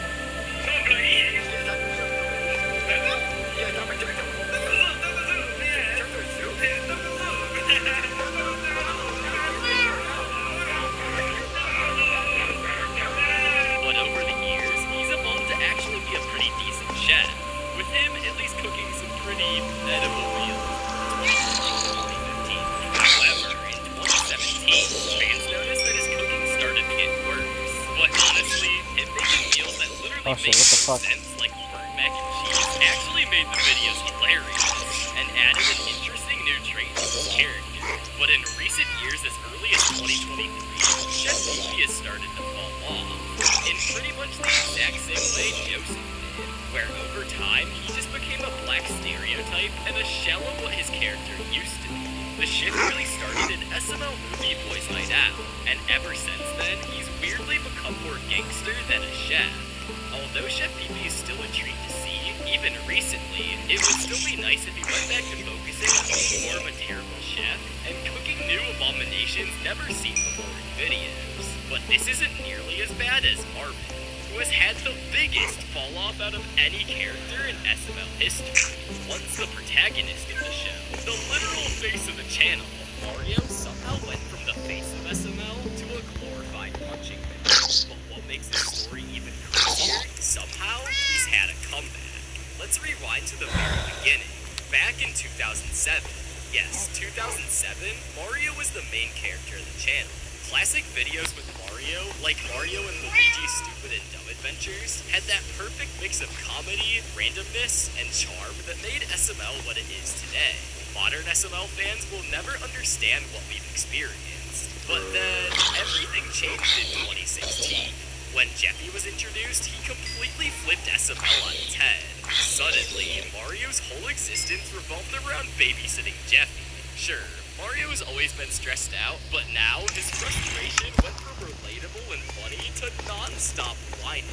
The once adventurous Mario was now just a guy who yelled, sighed, and begged for peace. Some fans found his misery hilarious, though, but others, not so much. OG SML fans started to jump ship, saying Mario's lost what made him special. He wasn't an adventurer. He was more of just Jeffy's dad, and this was only made worse with the rebranding of his name from Mario to Marvin in 2021, due to copyright concerns. While the name and puppet change itself wasn't really problematic, it really felt like the final nail in the coffin for a character who already lost so much of his original charm. Bro, if you really think about it, Marvin used to be Mario. He used to go on these crazy adventures with his brother Luigi, trying to save Peach. He ends up meeting Rosalina, taking care of Jeffy, and doesn't have a job. What a downfall. Marvin is now adventurous. His dynamic with Rose has also become a source of frustration for fans, as their relationship feels forced and is lacking chemistry. But around 2023, when Oakland Guy started being used a lot more in videos, Marvin almost took back his role as the straight man of the group, and actually had a really interesting dynamic with Brooklyn Guy, causing Marvin nowadays to either be pretty neutral or positively looked at by some fans. But I can't say the same about his once nemesis, Bowser. What made Bowser so entertaining in the early days was his exaggerated personality. He was loud, selfish, and clueless in a way that was absolutely hilarious. Fans loved him so much to the point where he appeared in over 68 videos in 2014. However, in 2021, he had to be changed to a human puppet like everyone else, and went from Bowser to Braxton. Braxton started beating Junior less, stopped caring about him, and continued to stay in his room and watch TV. I think Chef Pee-Pee is now Junior's legal guardian at this point. For some reason, ever since he's been switched to a human puppet, Logan has barely used him in videos. In fact, there is only one video having Braxton in the title, and it's from the Super Bowser Logan channel when they still used the plushies. I guess he's just that unappealing to the audience. But Braxton has definitely had the worst puppet transformation. Now, I have a theory. When Bowser drank the human potion and turned into Braxton, I think his evil powers went away too. He still looks scary, but can't act on it. His powers were present in Bowser, like his flame breathing, as seen in the Mario and Luigi's Stupid and Dumb Adventure series. So when he drank the potion, it eliminated his powers because humans can't control the unnatural power, obviously. But did you know there's over 25 SML characters that have gone missing? If you want to know more, click on this video right here. It'll be today? Yeah, experience is kind of I think Zombies has too many. That's the reason. There are a lot of crazy things that go on behind the scenes. So today, we're going to talk about all of that and so much more. Starters who got fired from SML. Zeke was one of the first SML cast members, being hired at the very beginning of the Super Mario Logan channel back in 2008, which would lead to SML's first successful series, Mario and Luigi's Stupid and Dumb Adventures, which brought Logan from an unknown YouTuber with 500 subscribers to having over 100,000 subscribers and a loyal fan base that would watch every video. But things weren't going to be good for long, because in 2009, Zeke unfortunately had to move across the country to Colorado, causing his last video he would appear in to be the season finale for Mario and Luigi's Stupid and Dumb Adventures. Zeke nearly returned this time, but it was his return in 2017 that would cement him as one of the most controversial SML cast members of all time. You see, the reason that Logan wanted to bring Zeke back after almost 10 years of not appearing in videos was because he was working on the long-awaited Super Mario Logan movie, where he promised to make an outlet, feature-length film SML video where all sorts of new and old characters would come together, specifically mentioning the return of one character played by Zeke that was treated like a god among old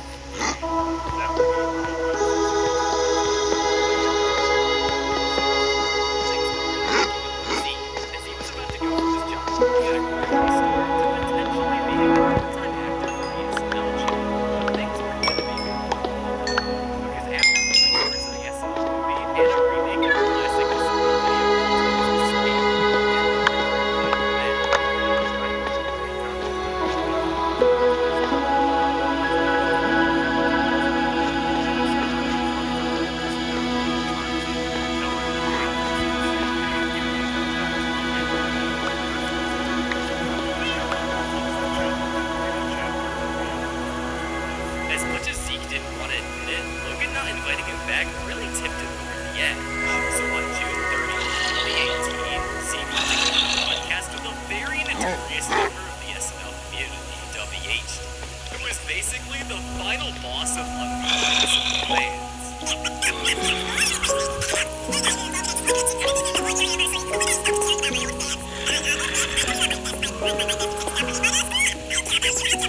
Anyways, on this podcast, Zeke would go on to leak the entire plot of the SNL movie and information about the SNL crew's lives that they would probably rather keep private.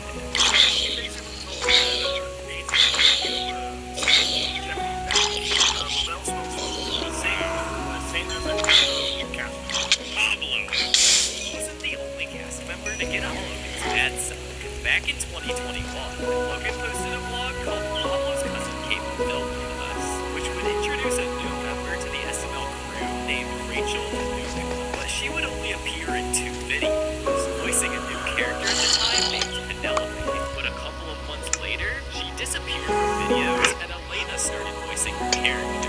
So what actually happened to Rachel? Well, on January 7th, 2025, Logan posted this to his Instagram, stating that he must have been in some sort of relationship with Rachel all the way from the middle of 2021 to 2025. But on January 8th, Rachel ended up posting this to her story. I have nothing to do with SML.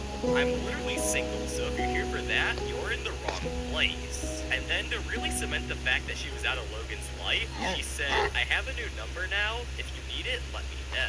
It seems like Rachel has cut her ties with SML and Logan altogether, which is especially apparent from seeing their Facebook statuses change, showing that this breakup was probably real. But another SNL cast member with a similar fallout was Rebecca, who, just like Rachel, disappeared after being in only 2 videos. Rebecca is a stripper that Logan met in Vegas in 2019, and after Logan took a liking to her personality, she started filming with him, with her debut episode being SML movie The Maid. But then, she disappeared only a couple of months later, and since then has never returned. But what was the reason for her disappearance? Well, it turns out that the main reason she was hired was actually for Logan's girlfriend Chili's channel. And on here, Rebecca would pretend to be Tito's girlfriend. She ended up appearing in a lot of Chili's vlogs. Hello? But shortly after all of the SML drama broke loose in 2020, she stopped appearing on anything SML related altogether. But what's the reason for this? Well, thankfully, she made a video responding to all of this, clearing the air of why she actually departed from SML. Okay.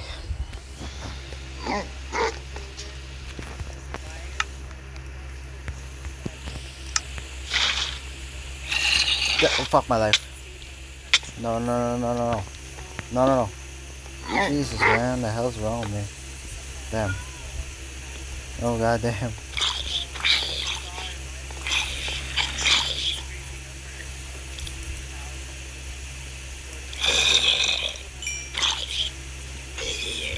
Rebecca seems to have had a pretty peaceful departure from SML, but whatever happened to Luke, who's actually Zeke's brother? He joined SML at the exact same time as Zeke, helping out with a lot of the side characters in the Mario and Luigi Stupid and Dumb Adventure series. Luke ended up having the same fallout as Zeke, not appearing in videos anymore as soon as they moved to Colorado. But unlike Zeke, nothing is really known about Luke. So much so to the point where there isn't even anything written about him on the SML wiki. But what about JR, the guy who was waiting in line with Braxton in SML movie Meeting Charlie? JR is actually someone who worked as a bodyguard at the place they were holding Charlie's meet and greet in the episode. But because Logan liked his personality, he decided to make him a one-time character in the video. But unfortunately after this, he never appeared again.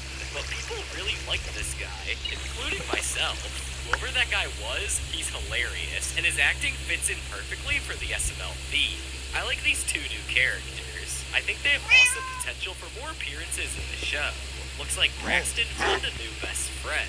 So if Logan or any other SML cast member is watching this, please try and get JR back in more videos. But what happened to Noah Jowers? One of Logan's friends who filmed with SML from 2011 to 2013. His first video he ever filmed was SML movie Stuck in a Tree. And interestingly enough, he actually played Brooklyn Guy before Pablo took over 3 years later. But this was short-lived because Noah only ended up voicing him for one video, and then literally never appeared again. So it seems that Noah really wasn't the right fit for the channel. But thankfully, it looks like Noah and Logan are still good friends to this day, with Logan inviting him to a Monopoly game in a vlog from 2018. I don't have that many friends. Let me call Noah. He's about to say no. We're about to get our first no. Really? From Noah. It's gonna be a no. It's gonna be a sad no, too. You're like, you know, buddy, no. Alright, yeah! Bro, I don't understand what you're trying to say. I thought you were trying to come up with a job thing. I was like, Well, what happened to Donald Rodriguez, who used to work at the gas station that characters in the SML world went to? His debut episode was Bowser Jr.'s Candy Bar in 2015, and he ended up appearing on and off in videos all the way until 2019, when he stopped appearing altogether. And my theory is that he lost his job due to COVID in 2020, and SML couldn't find him working at the gas station anymore. Logan has indirectly mentioned him in the vlog, confirming that he doesn't work at this gas station, meaning they can't film it anymore, because Logan would pay Donald $100 every time they went there to let him film. But fortunately, SML has recently built their own gas station set they can film in, and not have to worry about loud noises or any public distractions. Donald isn't a part of the SML cast anymore. However, there is someone who was offered a job at SML who was almost hired. And if he was, SML definitely would have been canceled. Logan, 30 acre. Super Mario Logan. He's go ahead and expose fraud finger. In February of 2017, the one and only EDP445 wasn't in a great financial situation, but thankfully, his good friend Logan 30acre wanted to help him out. So on February 5th, Logan decided to fly out EDP to the 2017 Super Bowl, but little did he know, this would lead to a lot of dumb drama. I'm so appreciative and I'm so grateful, but at the same time, I refuse to get on my hands and knees and kiss you. I refuse to get on my hands and knees and suck. He was like, you know what, I want to sign you to a 6-month contract in which you will be doing voice acting for my puppets on my channel. You know, he always fed me this. You have the voice, you have the personality. You know, Red's team here, I want to sign you to a 6-month contract, $5,000 a month. Things were looking up for EDP until after the Super Bowl, Logan decided to stop responding to EDP's messages. Don't sit back and see me a fake ass story. I'm over here blowing your phone up. I'm over here blowing your DM on Instagram up. I'm over here blowing your text messaging up. I hate them. But honestly, it's a good thing that Logan never ended up hiring EDP, because just 4 years later, you would be involved in the infamous Cupcake incident. Logan's poor decision-making actually saved him in the long run. EDP445 probably would have voiced Mr. Winkle if Logan ended up hiring him. But we haven't even scratched the surface yet on all of the dark and disturbing things that go on behind the scenes at SML. Like the 7 specific cast members who have been arrested. And one of these cast members even had to pay millions of dollars for their crimes. But who better to start with for this than Lavelle? Lavelle is one of the most loved SML cast members, with people people liking his chill personality and his characters like Chef Pee-Pee and Joseph. However, behind the scenes, Lavelle has faced personal challenges that eventually led to his encounters with the law. 2017 was particularly a rough year for Lavelle. His first unfortunate encounter with the law came in the form of 3 different arrests for cannabis possession within only the first half of the year. Bear in mind at that time, cannabis laws were far stricter than they are today, especially in certain states. These arrests were not taken lightly, and the legal consequences were significant. The total amount it would cost to bail Lavelle out for these charges was a staggering $8,500, an amount that would strain anyone's bank account. But unfortunately, later in the same year, Lavelle's troubles escalated when he was arrested for a DUI, aka drunk driving. This incident not only resulted in jail time, but also added to the mounting challenges that Lavelle was facing at the time. But interestingly enough, according to his song Death of Me, Lavelle owned a 2016 Dodge Challenger, a powerful and expensive car that he wrecked in 2017. The accident led to him losing his driver's license, and many speculate that this event was directly tied to his DUI arrest. Lavelle's final known arrest came in 2019, this time for a violation of probation. Probation violations can occur for a variety of reasons, such as failing drug tests, missing court appointments, or not complying with terms set by the court. While the exact details of his violation aren't publicly known, it's clear that this arrest was a serious setback for Lavelle. It's worth noting that probation violations can carry severe consequences, including extended jail time, which may have motivated Lavelle to make significant changes in his life. But by this point, Lavelle has already faced multiple legal challenges, and this arrest likely served as a wake-up call for Lavelle, because after this, he had no further complications with the law. However, his life took a positive turn when on February 9th, 2023, Lavelle had his first kid.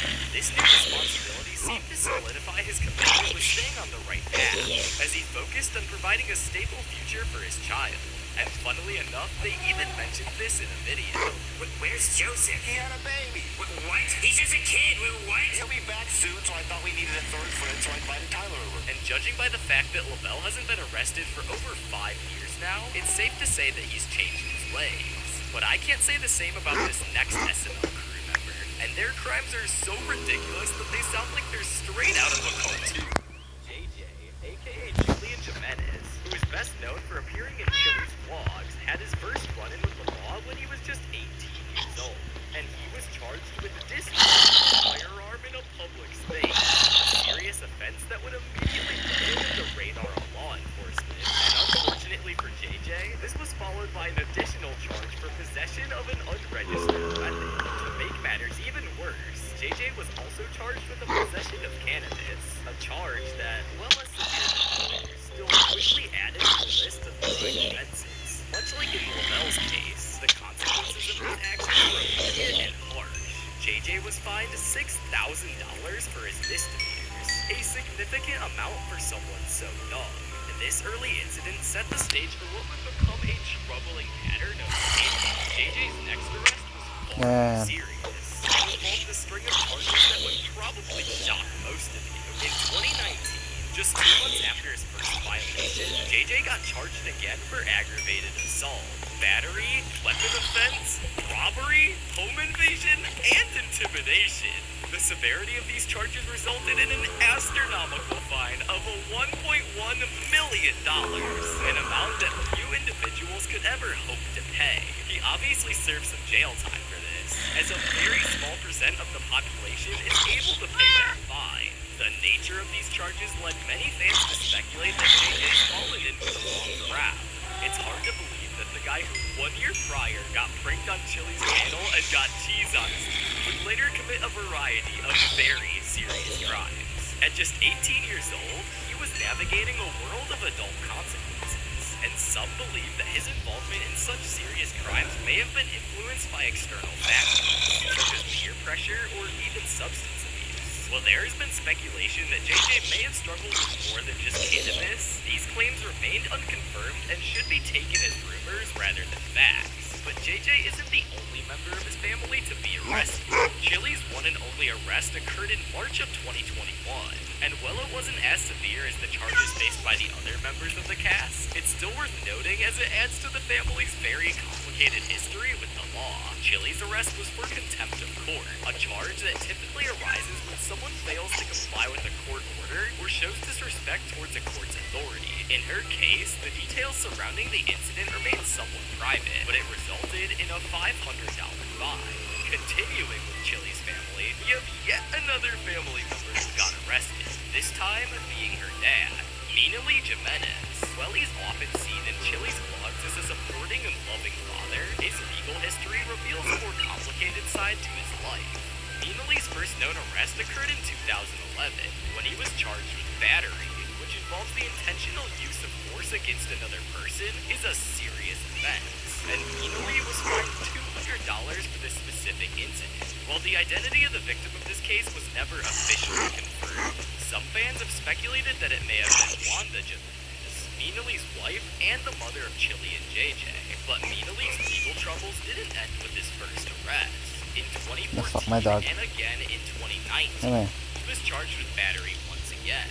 And after these charges, he didn't have any more criminal violations besides a small one that happened in July of 2024, when he was charged with trespassing.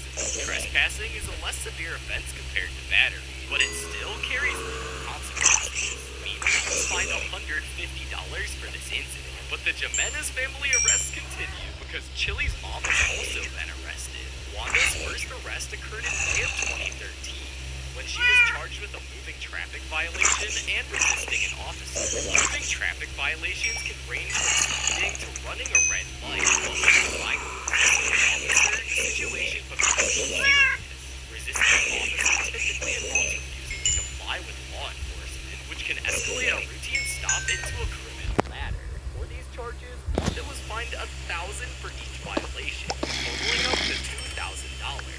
Finally, we're gonna leave the Jimenez family behind and move on to the other two cast members who have been arrested. And the crimes of these two people are by far the most severe ones in this video. Believe it or not, the next culprit is none other than Matthew Weber, Logan and Lance's cousin, aka the voice of Scooter. Matthew's run-in with the law happened in September of 2019. Charged for excessively whipping a child so hard that it left blood. According to Eskimo County Sheriff's Office, Matthew Scott Reber, 35, was charged with child abuse. The child said he had been whipped because he was bad, according to an arrest report, and complained that he had pain in his back and buttocks. Reber admitted that he whipped the child because he needed discipline. The Eskimo County Sheriff's Office arrest report continues, as he stated, "It's not my fault.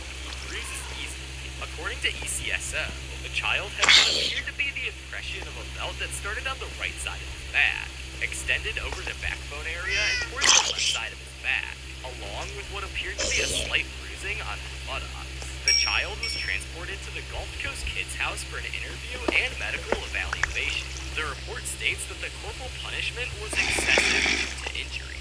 Matthew Reber was released from Eskimo County Jail on a $2,500 bond. But thankfully, later it was proven that Matthew was framed, so all the charges were dropped, and later he was proven innocent. Finally, some good news in this video, but things aren't going to be good for long, because Logan's ex-girlfriend Adriana committed her crimes against Logan. Now, many of you probably aren't shocked to see her name here. After all, we already know she isn't exactly the best girlfriend to Logan. Their relationship was filled with drama, and let's just say she isn't winning any Girlfriend of the Year awards. Adriana was charged with battery and destruction of property, but after a couple of years passed, the videos of her mentally and physically abusing Logan popped up on the internet, which led some fans to believe that the victim of battery and destruction of property was none other than Logan himself. She's coming at me with a knife to kill me. She's coming at me with a knife to kill me. 911? Hey! Okay, yeah, I'm trying. Oh my god. Okay, stop here. Look here. It's not in my pocket. It's not. It's not in my pocket. Here. It's right here. Let it out, please. Please.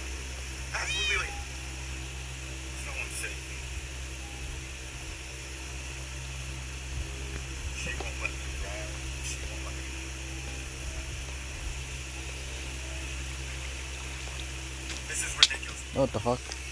A baby zombie? Hey, hey. Hey. What the baby zombie here? Oh no. But that wasn't the only damage done. One of the more costly offenses he committed was breaking Logan's $20,000 Rolex. A Christmas gift that definitely didn't deserve that kind of treatment. I want you out of my house. For the record, I'm not. There's the cops going. There's where the cops are going. Oh, there she goes. They heard me.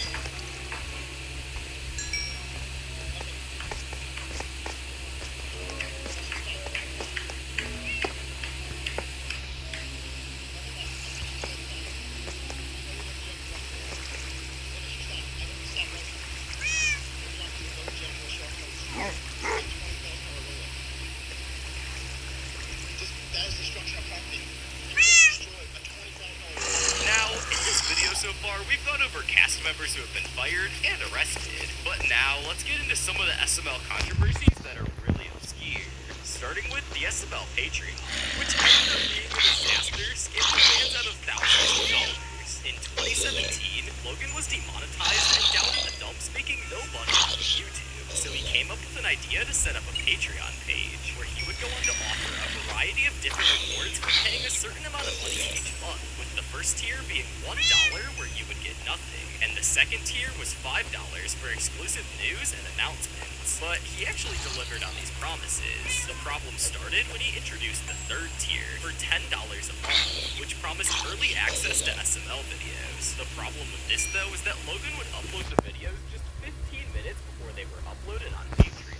But at least he delivered on this promise, where the same can't be said for these next two tiers, the $50 and the $100 tier. These tiers promise fans to either get a shout out in the description of the video or the video itself if they paid $100.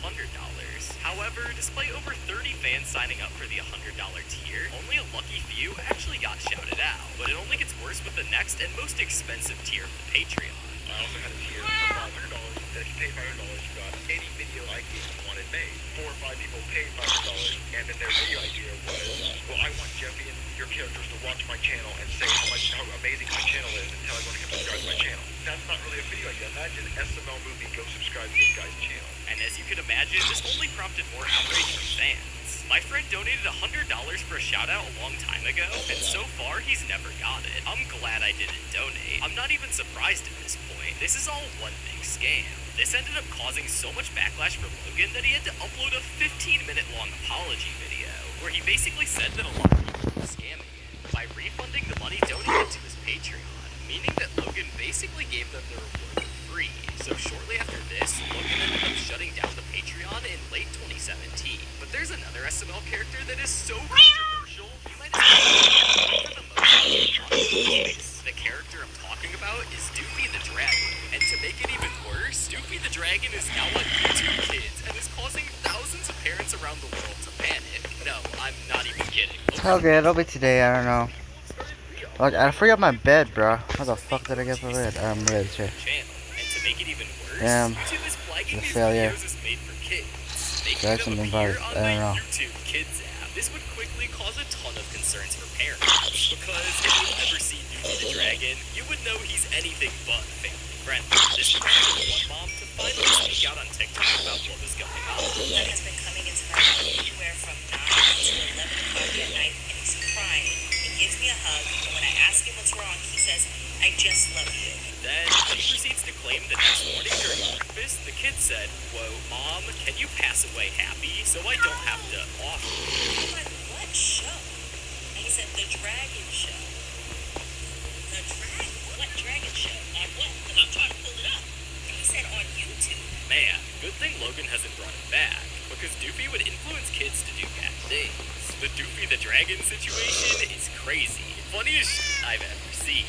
So, the same character that would get Logan demonetized in 2018, 6 years later in November of 2024 started getting recommended on YouTube Kids. However, they eventually corrected this mistake, but this wasn't Logan's fault or anything. This was just a mistake on YouTube's end. But while SML may not be directly involved in the drama, they are definitely involved with the next drama. Oh my god, I know. GameCube Dude used to be an SML reaction, but he also had a podcast where he would interview various guests. Yeah. And in 2017, he contacted contacted one of the SML cast members, Lavelle, to come onto his podcast. GameCube Dude would do this repeatedly, constantly asking him to podcast. This got to the point where Lavelle started to get annoyed, but GameCube Dude would go on to just keep contacting him. And after this, Lavelle had enough.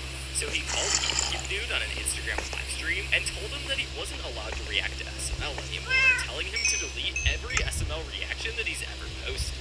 And after a while of screaming back and forth at each other over the phone, GameCube Dude privated almost everything on his channel. But unfortunately, his argument with Lavelle has now disappeared from the internet. But before GameCube Dude could completely vanish from YouTube, he would post one last time. Today is the day I give up on Super Mario Logan. The community is cancer because of Jeffy, and the creator has become too sensitive.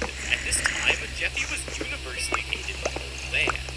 So, Logan decided to play into it a little bit and have some fun. In 2017, Logan got completely demonetized by YouTube. So, after a while of trying a variety of different things, he made a deal with YouTube that if he got his ads back on the Super Mario Logan channel, he would burn the Jeffy puppet and kill him off forever. And this actually ended up happening when on August 31st, he got his ads back on the channel, which came as a complete shock to everyone. However, when it was time for Logan to hold up his end of the bargain, he said in a vlog that he wasn't gonna burn Jeffy because he gave YouTube a deadline of July 20th, and they didn't give him his ads back in time. But let's be honest here, was he ever gonna burn Jeffy anyways? He makes Logan way too much money. So they have until July 20th. So you see, guys, I clearly said that I was giving YouTube until July 20th to give me my ads back. And I did not get my ads back until August 31st. So, no deal. But you can't talk about greed without talking about Superman Inc., which is a company that Logan hired to copyright his content. If you don't already know, in the summer of 2023, SML videos only millions of views. And someone who won't keep anonymous in this video ended up reporting it to Anthony, who was one of the main SML cast members, which caused Anthony to talk to Logan's manager Wendy and hold a problem.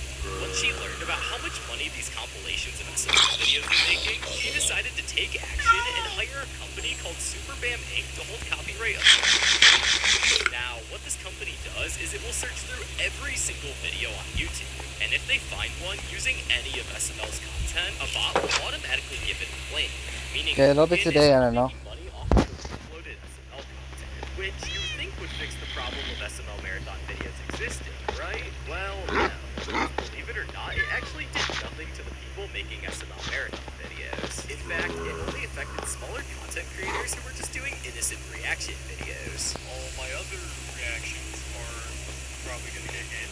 All of these ones, all these ones are super cool. That'll be today, I don't know.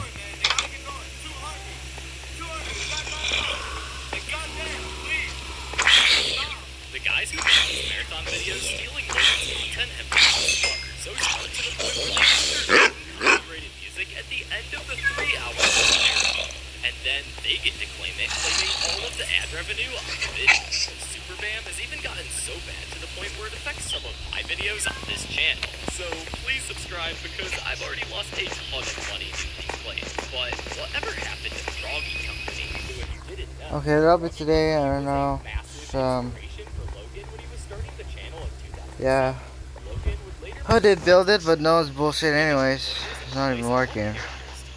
But this would all backfire a few years later when Super Mario Logan actually started seeing some success on YouTube. And this made Froggy Company reach back out to Logan and demand that he pays him all the money that the Super Mario Logan channel has made. And that's not even the worst part, because he even demanded the password for the channel. Froggy Company wanted his entire channel, just because of a few bits of advice. And when Logan obviously turned down Froggy Company, he decided to start making hate YouTube poop videos on him, calling him and all sorts of stuff. And then when Logan reported him and got his account suspended, people started saying that Logan made him unalive himself, which he obviously didn't do because he then made another account and started hating on him again. Eventually though, he backed off and we haven't heard from him since. But nothing in this video can compare to the SML Nerd Chat. This is by far one of the most obscure... That'll be today. And yeah. I got bored in Minecraft anyways. There is a villager that there's like the experience bottles. Which is actually considered a federal surprised. Chili was also in this group My chat. and God. responded to Tito saying she Alright, let me search it in YouTube. Let me search in Google. Like self experience bottles. Like what kind of villager? focused on the This. children who went to see that and how bad this could look to Logan. And what's crazy is that we never even knew about this until a couple years ago in Yep, 2016, this is so when accurate. a Twitter Just user named Mr. Mason Mistaken Yeah, kids accurate in posted villages is responding better, to a I think. tweet about the cheating It's so accurate. After that, a guy named Alright, Babyland that's for today Creations and on see you next Twitter one. Peace. responded to this and posted the evidence on YouTube, which is Yeah. now deleted. And this caused Making progress because I There made a was forum for them. hashtag on Twitter Like called they can get food, and just People were calling food. Logan a pedophile Yeah. and mass unsubscribing from his channel. Hey. He would have gotten canceled And if it wasn't for a small peace. handful of people knowing about it. But these SML Me and my cat and dog are in venture in the caves. know about. You can see my dad. A lot of things, Yeah. ranging from unreleased SML I'll off screen. I'll get more cats. I don't know, bro. I like cats, bro. I'll bring more cats. Like cats are my favorite. I don't give a fuck, man. Like dogs is kind of a burden. Like you can give food, but I need food. So yeah, yeah. That'll be today, and see you next time. Peace. Woody, Tony the Tiger, and Mama Louise.